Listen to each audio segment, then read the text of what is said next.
Hello there everyone, it's me Harry, and this is part 3 of the Infogrames Atari Mega Collection video.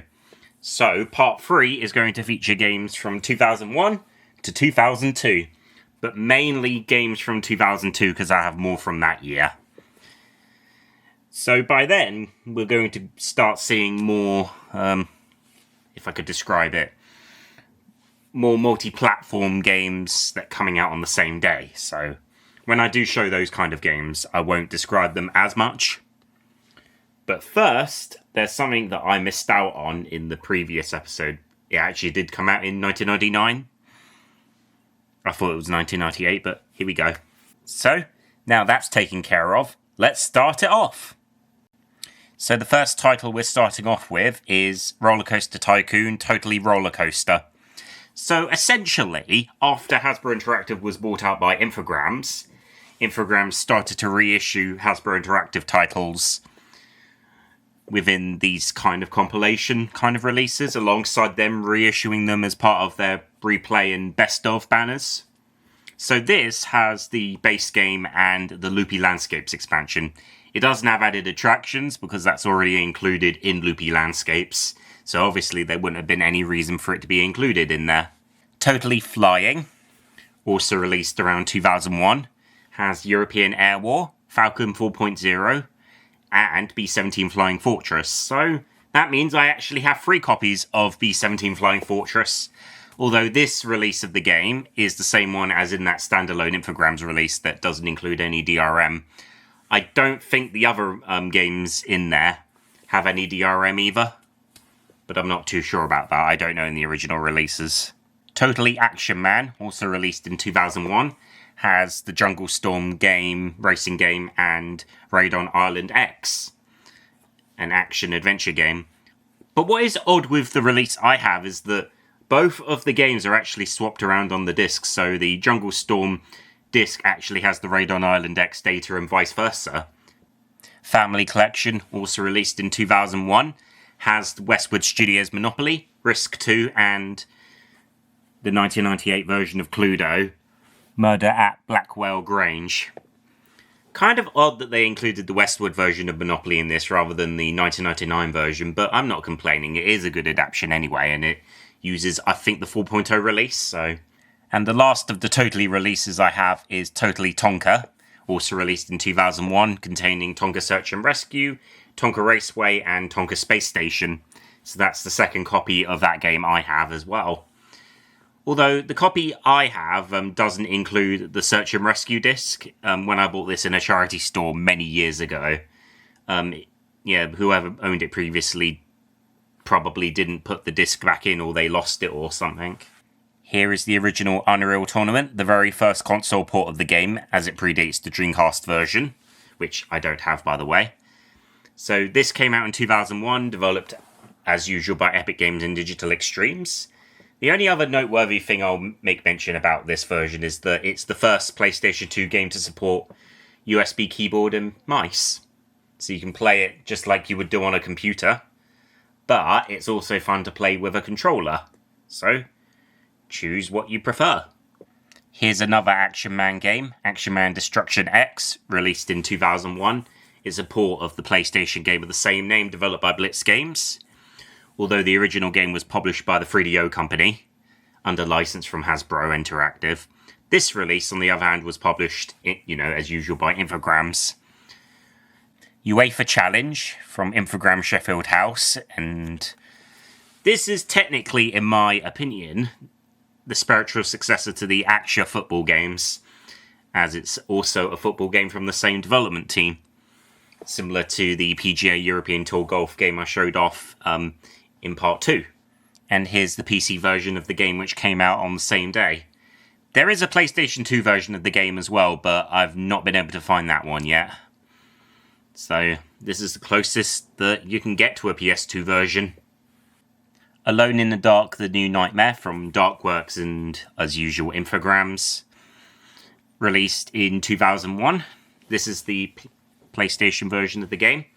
Technically a revival of the original Alone in the Dark games, but this time it's more or less like Infogrames' attempt to rival the Resident Evil franchise. Oh, and here's the manual as well, because of, obviously this is a 2-disc game, so I wouldn't be able to show any of the discs otherwise if the manual was covering it up. And here is the Dreamcast port, which is more or less an enhanced graphic version of the game. And this is the version that the later ports of the game would use rather than the PS1 version, because of obviously this one being better in quality. It's the same game regardless, though. Le Mans 24 Hours, a port of the Dreamcast version of the game by Infogrames Melbourne House, which is a different game to the PS1 and PC versions, which were done by a different developer, and were different all in all. Wacky Races starring Dastardly and Muttley. This is another Dreamcast port to the PS2, except this one was only released in Europe for some reason.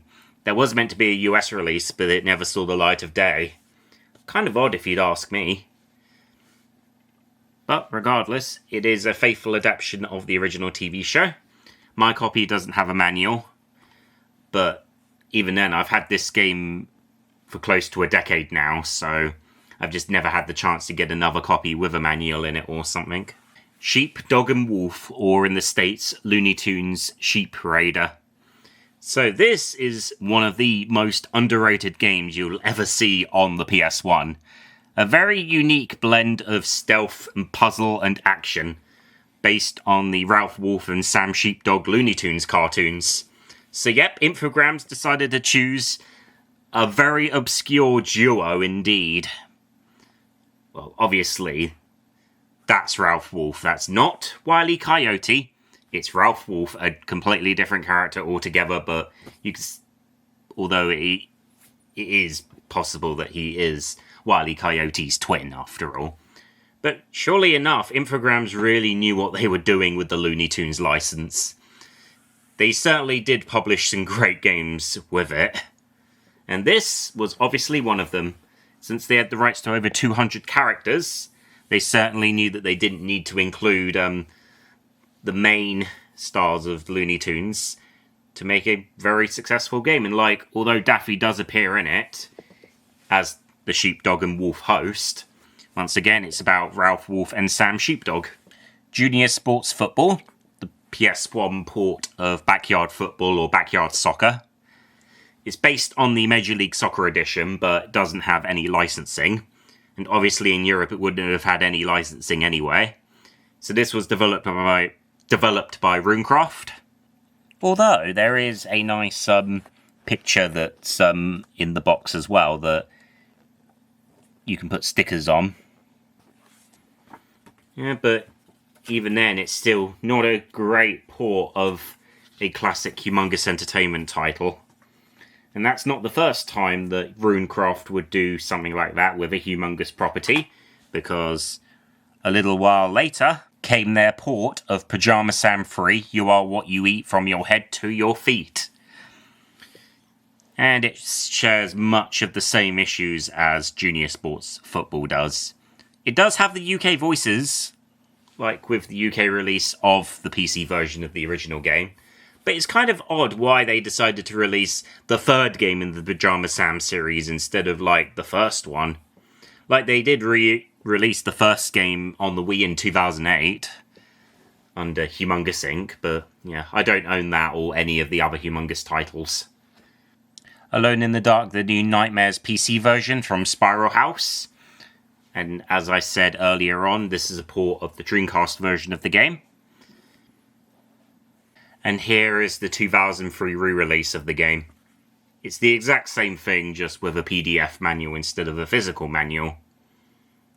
And the PS2 port, once again from Spiral House, and is once again a Dreamcast port. Certainly a lot of Infogrames' PlayStation 2 lineup, the early lineup, was mostly Dreamcast ports. Well, they had to do something about the losses that they did from their Dreamcast ports, so might as well just port their games over to it. The original Deadly Dozen from N-Fusion Interactive. It's just a shooter game, and that's pretty much it, because I'm not really interested in shooter games, and this is the first of my Infogrames titles that I do own, to come in a smaller box. And inside is a jewel case that has an American copy of the game. So it pretty much explains that although the box was localized for the UK, they decided just to ship out the US release of the game in a jewel case, and that's pretty much it. Nothing major to say there because it's a region-free game and has no DRM, so yeah. But pretty cheap of Infogrames to do something like this. Monopoly Tycoon from Deep Red Games. This was a game that had been in development for quite a long time, almost as long as since like 2000. It was meant to be a Hasbro Interactive release, but after the buyout, it was published by Infogrames instead and ended up being released almost a year after the buyout was completed. Yeah, it must have been stuck in development or something. But despite the name being Monopoly Tycoon, it doesn't really have much to do with Monopoly. It's more or less just a business simulation game with the Monopoly license and some features from the original board game. In 2001, Infogrames decided that since they already had the Atari name now after the Hasbro Interactive buyout, they'd rebrand some of their games under the Atari banner.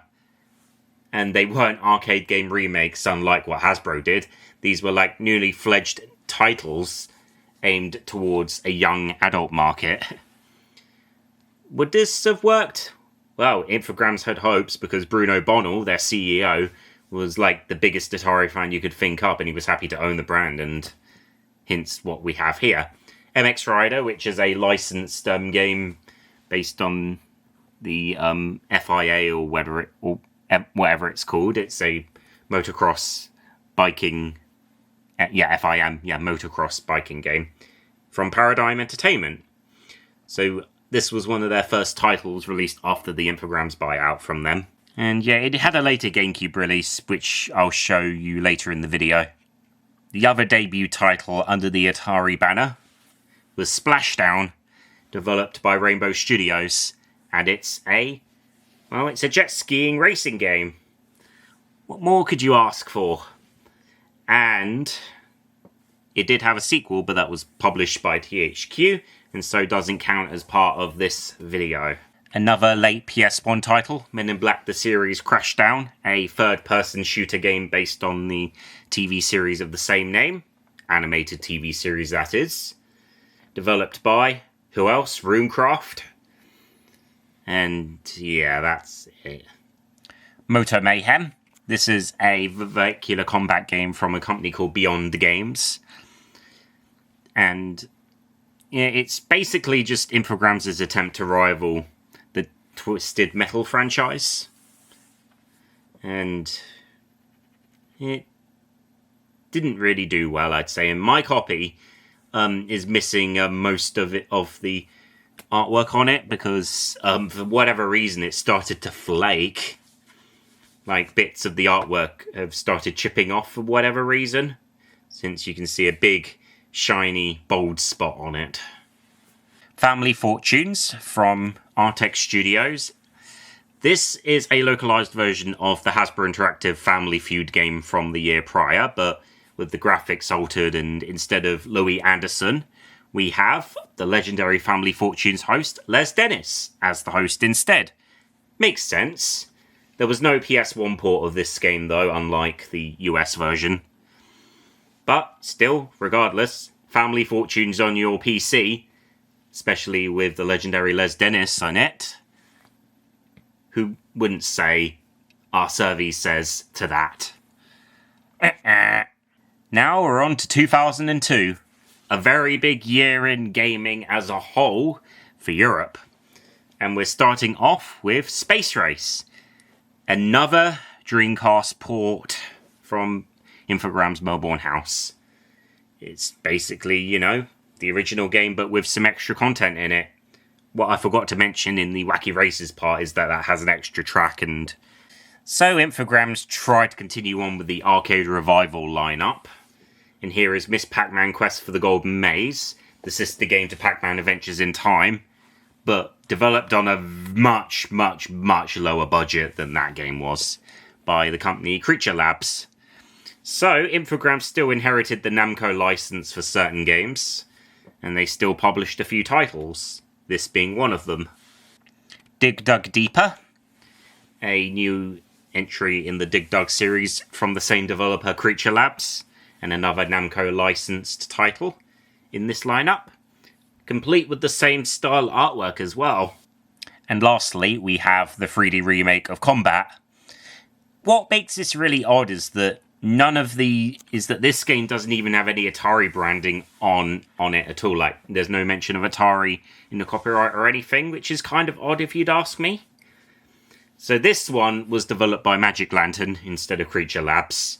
So it doesn't mean like the artwork would be the same and it would have the same developer or publisher or whatnot. But still, it is sort of like the odd one out, as it's not based on a Namco property but an Atari one, but still. And speaking of Atari, here is Atari Anniversary Edition, which is a compilation release of Atari Arcade Hits and Atari Arcade Hits Volume 2 on one disc, although it still technically counts each one as being its own separate program. So it includes 12 Atari arcade games and some special features as well, like interviews and things like that. It's like having your very own arcade, the blurb says. It's in the same style of packaging format as these compilation games I showed you earlier, so this sort of counts as a compilation release, but in my way it doesn't. And here is its PS1 port, Atari Anniversary Edition Redux. So both were developed by Digital Eclipse, but this is its own game instead of, being a compilation. And it has 2 different games instead of 2 others.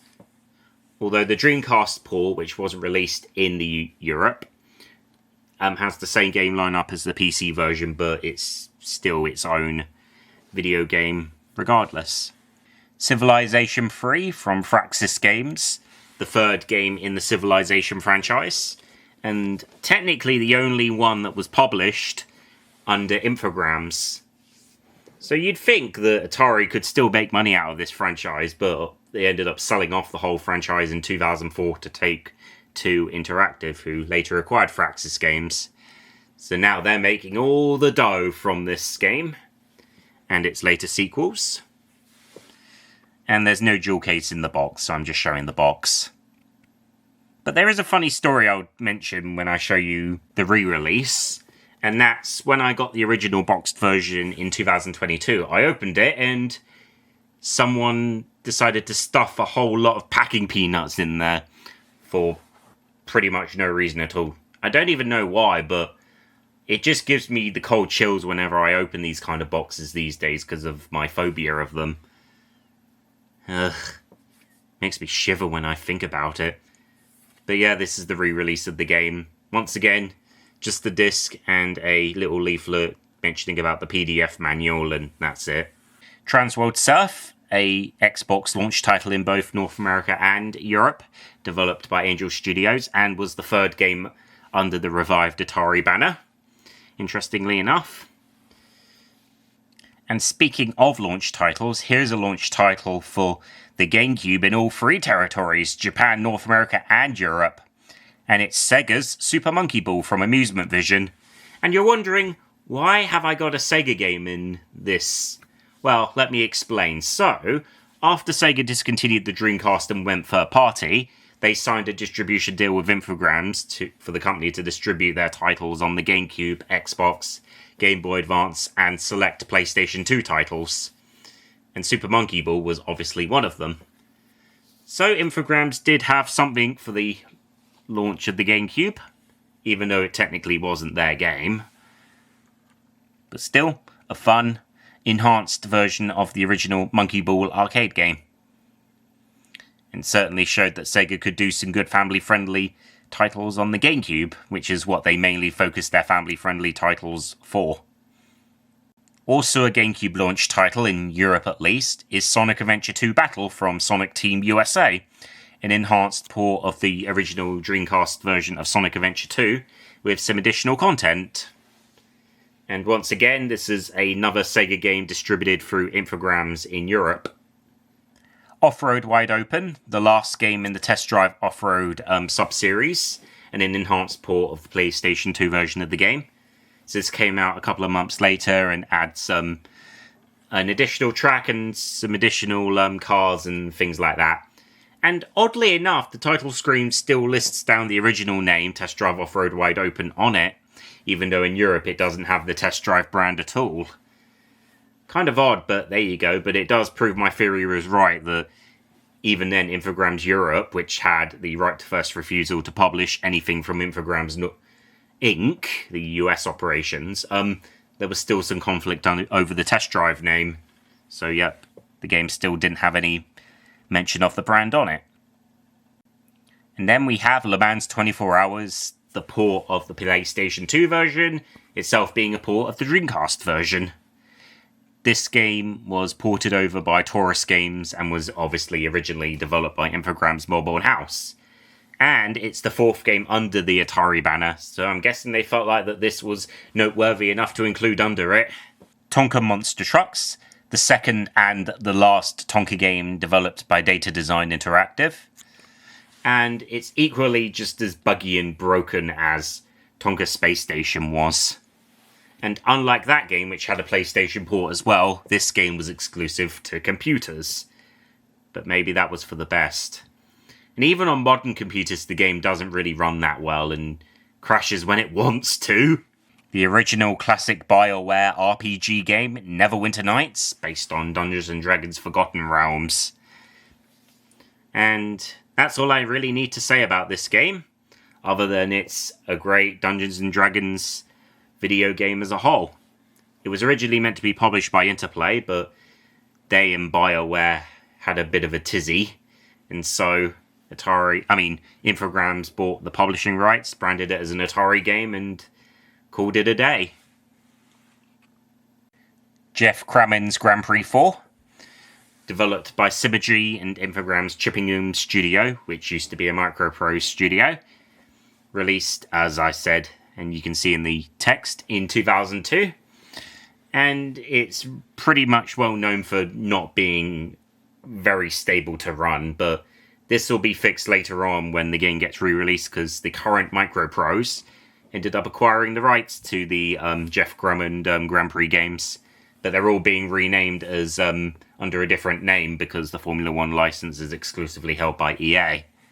Here's the jewel case inside, which is kind of strange that this has localized packaging, but for whatever reason, Deadly does and didn't. Here's the manual. It's in the size of a standard DVD keep case. And there's also an additional leaflet as well that talks about other things. By this point, Eden Studios had been fully bought out by Infogrames again, but the first time as an independent studio. And as such, during that time they developed V-Rally 3 for the PlayStation 2 as per usual. Pitbull Syndicate returned to the Test Drive franchise with a Fast and Furious inspired version of the series, or the franchise. TD Overdrive, the Brotherhood of Speed. So they decided to get away with using the Test Drive brand by just abbreviating it as TD, but they still mention them as being test drives in the story and whatnot. But they were still unable to use the full name, although the US version is just called Test Drive because it was meant to be a franchise reboot with the story and all that, and 4 different maps to play on. And here is the Xbox version, which came out on the same day. It has enhanced graphics, obviously because it's an original Xbox game, better loading times, and there's not much else additional content. There was a PC version as well, but that wasn't released in Europe. Infogrames knew what they had to do with the Men in Black license, so they decided to allow Melbourne House to develop and publish a tie-in to the Men in Black 2 movie called Men in Black 2 Alien Escape. And it's pretty much what you'd expect for a movie tie-in game of its time. It's not very well made and is quite lousy in its content. Here is another sports game from Infogrames Sheffield House, Slam Tennis, a spiritual successor to Action Tennis. So yeah, 3 different successors to the Action Sports franchise. And this was released only in Europe as well. So yeah, pretty odd that only one version of the game had a North American release, PGA European Tour Golf N64 version, but all the others, well, only in Europe. That's what they get, and we get too. Here is the Xbox version of Splashdown, complete with a brand new cover, and a brand new look as well. Same developer, same game, just enhanced graphics and some minor additional content. Tactical Ops Assault on Terror. So this was originally an Unreal Tournament mod that could be downloaded online. It was developed by a company called Camhem Studios. I think I may have pronounced that wrong, but Infogrames acquired the rights to publish a standalone version of the game that didn't require Unreal Tournament, and for whatever reason they published it as a Microprose title. So they really wanted to retire the Microprose name on their own original titles and anything strategy-based, but they decided to brand this game as a Microprose title regardless. And this was, in fact, the last game released under the banner before Infogrames got rid of it for good. Well, up until the brand was sold off to another company in 2007, but that's another story. Here was a game that was pretty much hyped up quite a bit, being from Reflections Interactive and used an early version of Driver Three's game engine. It is Stuntman, where you're taking part in stunt challenges whilst recording movies. Yep, it's exactly what you'd do as a stuntman, with explosions and action galore. But it's also very, very difficult too. And it had an early promo for Driver 3, and as I said, it technically was like a tech demo for Driver 3's engine, as the game was still in development at the time. But still, fun game regardless, and its sequel was not published by Atari/Infogrames. It was published by THQ, and came out a couple of years later. Crazy Taxi 3, or Crazy Taxi 3 High Roller in North America and Japan. So this is an Xbox exclusive release, featuring maps from the first two games, as well as a brand new map and a brand new set of cabbies. Developed by Hitmaker, like with the previous titles, and published by Sega, and distributed by Infogrames. There was a PC version that came out later on, but Infogrames was not involved in that one. I don't think they published any of Sega's PC games. I think they were all done by Empire Interactive or another company. Sega heads on to the beach with Beach Spikers Virtua Beach Volleyball, a GameCube port of an arcade game with the same name. And it's developed by Sega AM2, distributed by Infogrames as per usual, and published by Sega. And it's essentially Sega's take on the beach volleyball video game trend that followed on earlier with Dead or Alive Extreme Beach Volleyball and Infogrames' own V-Beach Volleyball, and eventually Acclaim would later go on and do Summer Heat Beach Volleyball. I don't know why it was a big trend, but I'm guessing people liked seeing girls in bikinis on the beach or something. Very stereotypical, but there you go. Loon's The Fight for Fame from Warthog Games. This is a Power Stone type fighting game where Bugs Bunny, Taz, Sylvester, and Daffy are all battling each other to take part in a movie. And that's pretty much all this game has to really offer. And it has a few mini games as well, but they're mostly based on arcade games and aren't really anything special. Taz Wanted, the very last of Infogrames' original titles based on the Looney Tunes license. And this time you're playing as Taz as he tries to stop Yosemite Sam and save She-Devil. And this copy I have here is a Spanish release for some reason. That's what I got when it came in the mail many years ago.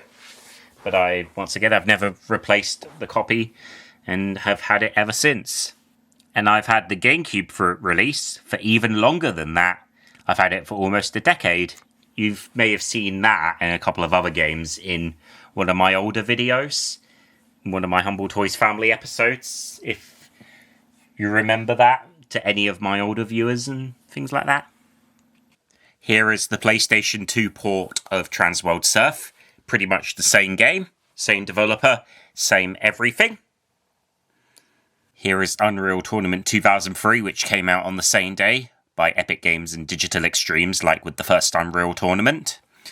Well, considering that the first game was so successful, they might as well release this before they release Unreal 2. Right? Now here is a classic, and the very first Infogrames or Atari published game I have ever played, Roller Coaster Tycoon 2. Although obviously this is a copy I've collected over the years, not my original copy. Well, it belonged to my sister, but still. I absolutely love this game. I still play it today, although I play the OpenRCT2 version of it, which is an open source recreation of the game. But yeah, gotta thank Chris Sawyer for developing one of the greatest PC games of all time. And here is the 2004 re-release. This was the copy that my sister grew up with, although I've had the case for many years. The insert and the disc actually belong to other games. And the reason why is because the original disc that I did have, which did have Atari branding on it and not Infogrames branding, broke. So I had a spare disc for whatever reason that came with one of the expansion packs, and I just called it a day. Still, once again, a legendary classic indeed. So while I technically don't own the first game, I do have the second Tonka Search and Rescue.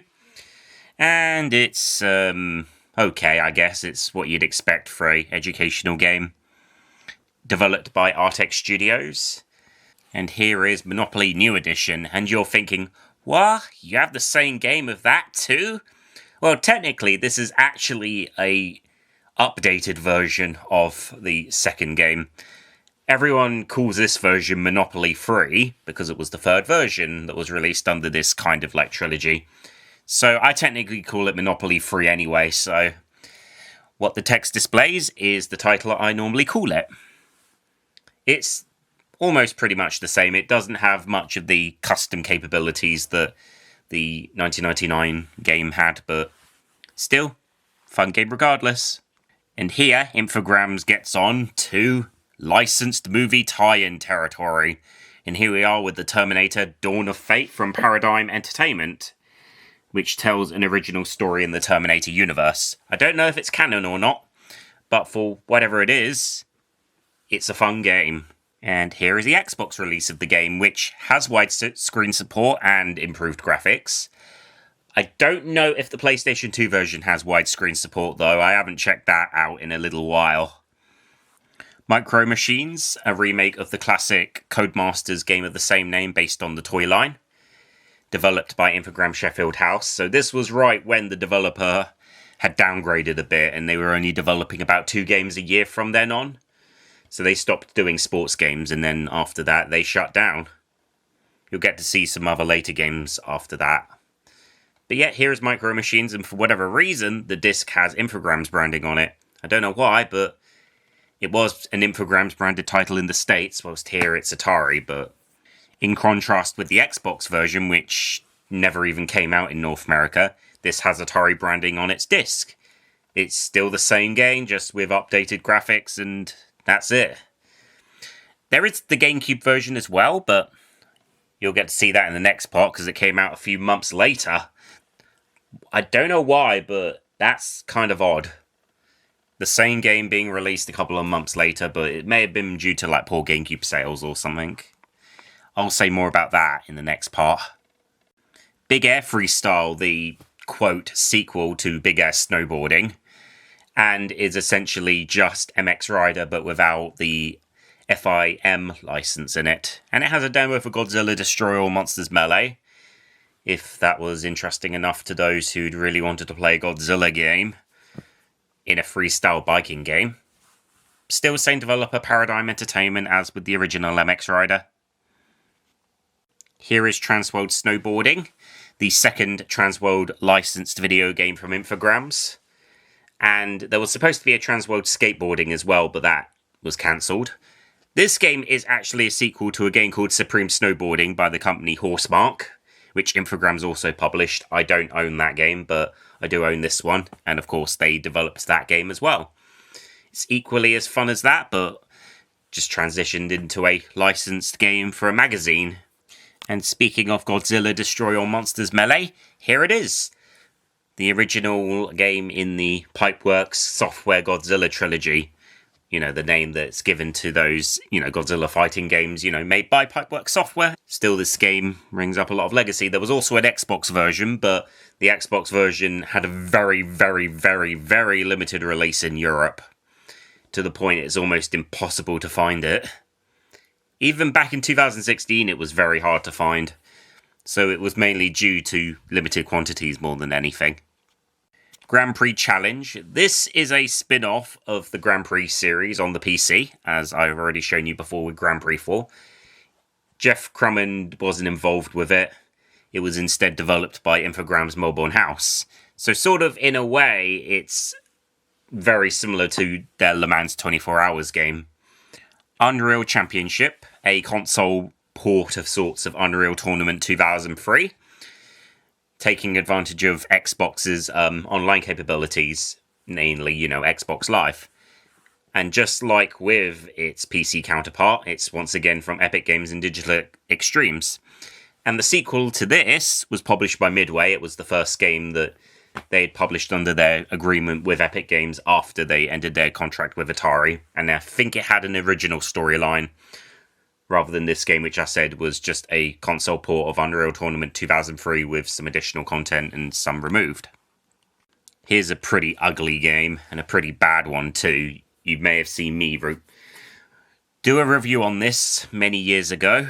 It is Nickelodeon Party Blast, a party game with mini-games and slime and milkshake blast and everything, from Data Design Interactive. Ugh. You know, when that name's associated with something like this, you know it's going to be bad news. And this game is bad news. Not only on the GameCube, but on the original Xbox as well. Except this version, from what I've seen, plays much worse. Like, the Xbox was very powerful, more powerful than the GameCube, but yet Data Design Interactive just couldn't even be bothered to, like, improve this game or anything. It was just a rush-to-market mess.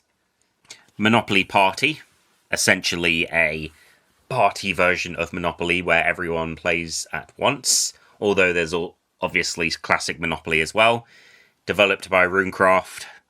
It was also on the Xbox. I don't have that version yet, and the GameCube version, which I'll show later on in the next part, because each version had a different release date.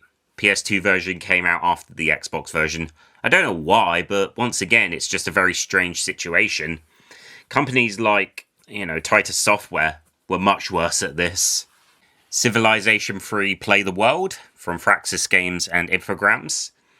As again, at this point, all games I'll be showing off here are Infogrames branded or Atari branded, but I'm getting off topic again. But this is the first expansion pack to Civilization 3 that mostly focuses on the multiplayer online assets, but they did not really work very well, and the new civilizations that were included were pretty mediocre.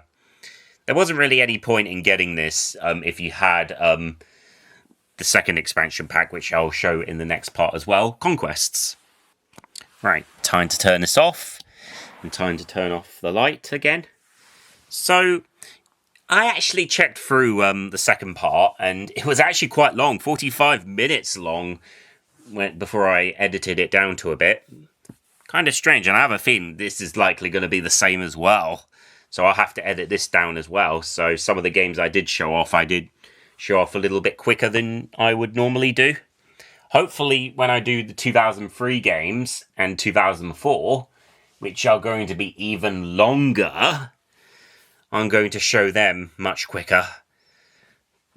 Maybe I might stop yabbering on about certain games and just show them off with a brief description, what I'll say, and then, yeah, I might just do that and just list down the developer and publisher and anything noteworthy that I need to note. Anyways, see you in the next part. Bye for now.